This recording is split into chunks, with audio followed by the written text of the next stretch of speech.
দিল্লিকে 12 রানে হারিয়ে ম্যাচ জিতে নিল সঞ্জুর রাজস্থান। শেষ ওভারে জয়ের জন্য দিল্লির দরকার ছিল 17 রান। মাত্র 4 রান দিলেন আবেশ খান। ম্যাচ জিতে নিল রাজস্থান রয়্যালস। আবেশের একের পর এক ইয়র্কার রান আটকে দিল। 2024-এর আইপিএলে এখনও পর্যন্ত ট্রেন্ড চলছে, যে দলের মাঠে খেলা সেই দলেরই জয়। আইপিএলের প্রথম 9টি ম্যাচেই তাই হয়েছে। দিল্লি ক্যাপিটালস আরও একটি ম্যাচে হেরে গেল। জয়পুর রাজস্থান রয়্যালসের নিজেদের দ্বিতীয় ম্যাচ জিতে নিল। প্রথমে ব্যাট করে রাজস্থান রয়্যালস 185 রান তোলে। জবাবে ব্যাট করতে নেমে দিল্লির ইনিংস শেষ হয়ে গেল মাত্র 173 রানে। দিল্লির অধিনায়ক ঋষভ পন্ত টসে জিতে রাজস্থানকে আগে ব্যাট করার আমন্ত্রণ জানিয়েছিলেন। তিনি মনে করেছিলেন পরে ব্যাট করার সুবিধা নেবেন, কারণ জয়পুরের মাঠ পরে বল করলে স্পিনারদের অসুবিধা হয় শিশিরের কারণে। কিন্তু বৃহস্পতিবার তেমনটা হলো না, কারণ উল্টো দিকে যুজবেন্দ্র চাহালের মতন একজন স্পিনার ছিলেন। 3 ওভারে 19 রান দিয়ে 2 উইকেট তুলে নিয়ে গেলেন তিনি। বল হাতে রাজস্থানকে জেতানোর নেপথ্যে বড় ভূমিকা নিলেন যুজবেন্দ্র চাহাল। ব্যাট করতে নেমেও যদিও শুরুটা যশস্বী জয়সওয়াল এবং জস বাটলারের উইকেট হারিয়ে চাপে পড়ে গিয়েছিল রাজস্থান রয়্যালস, সেখান থেকে দলকে লড়াইয়ে রাখেন রবিচন্দ্র অশ্বিন এবং রিয়ান পরাগ। শুরুতেই 3টে উইকেট পড়ে যাওয়ার পর অশ্বিনীকে নামিয়ে দিয়েছিল রাজস্থান। সে ফটকা কাজে লেগে গেল। বড় শট খেলে দলের উপরে চাপটা কাটিয়ে দেন অশ্বিনী, যা পরাগ এবং ধ্রুব জুরেল দ্রুত রান তুলতে সাহায্য করে। এদিন দিল্লি ক্যাপিটালসের প্রথম একাদশে রেখেছিলেন মুকেশ কুমারকে। বাংলার পেসার নিজের প্রথম ওভারে যশস্বী 5 স্ট্যাম্প উড়িয়ে দেন।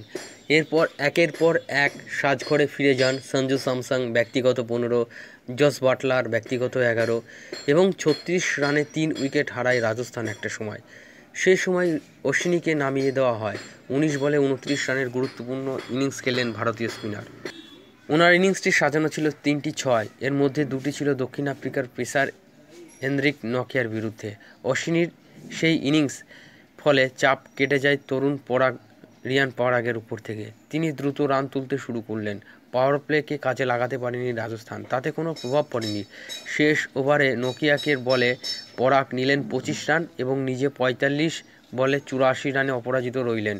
জুরেল 12 বলে 20 রান করেন, সঙ্গ দেন তাকে সিমরন হেটমায়ার 7 বলে 14 রান করে অপরাজিত থাকেন। গতবারের রাজস্থান আইপিএলে বড় ইনিংস খেলতে দেখা গিয়েছিল যশস্বী এবং বাটলারকে, কিন্তু ম্যাচে রান করেন সঞ্জু। অনেকের মতে এই 3 ক্রিকেটার রান না পেলে রাজস্থানের বড় রান তুলতে পারে না। বৃহস্পতিবার অন্য রাজস্থানকে দেখা গেল মিডল অর্ডারের দাপটে তারা রান তুলল রাজস্থান। সেই রান তাড়া করতে নেমে শুরুটা ভালো হয়নি দিল্লি ক্যাপিটালসের। মিচেল মার্শ আউট হয়ে যান 23 রান করে। রিকি ভুইয়ের রান পাননি। পন্ত মাত্র 28 রান করেন। ওপেনার ডেভিড ওয়ার্নার 49 রান করেন। তিনি দলের ইনিংসকে এগিয়ে নিয়ে যাচ্ছিলেন, কিন্তু আবেশ খান তাকে আউট করেন। বাংলার অভিষেক পোরেল এই ম্যাচে রান পাননি। ইম্প্যাক্ট প্লেয়ার হিসেবে নেমে করেন মাত্র 9 রান। শেষ বেলায় দিল্লির জয়ের জন্য আশা বাঁচিয়ে রেখেছিলেন স্ট্যাবাস এবং অক্ষয় প্যাটেল। তারা দলকে জেতানোর চেষ্টা করেছিলেন, বড় শট খেলেছিলেন, কিন্তু শেষ ওভারে অসাধারণ বল করলেন আবেশ এবং সন্দীপ শর্মা।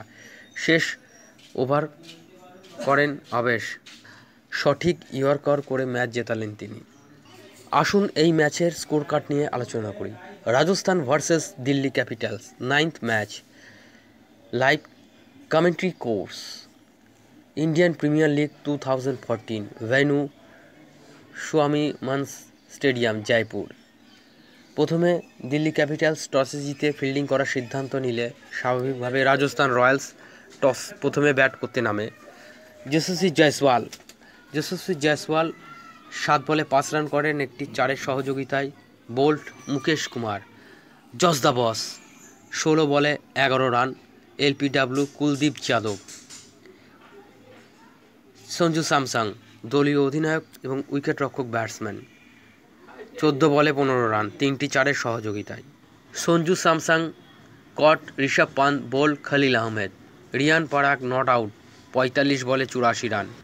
রিয়ান পরাগ ইনিংসটি সাজিয়েছিল 6টি 6 এবং 7টি 4-এর সহযোগিতায়।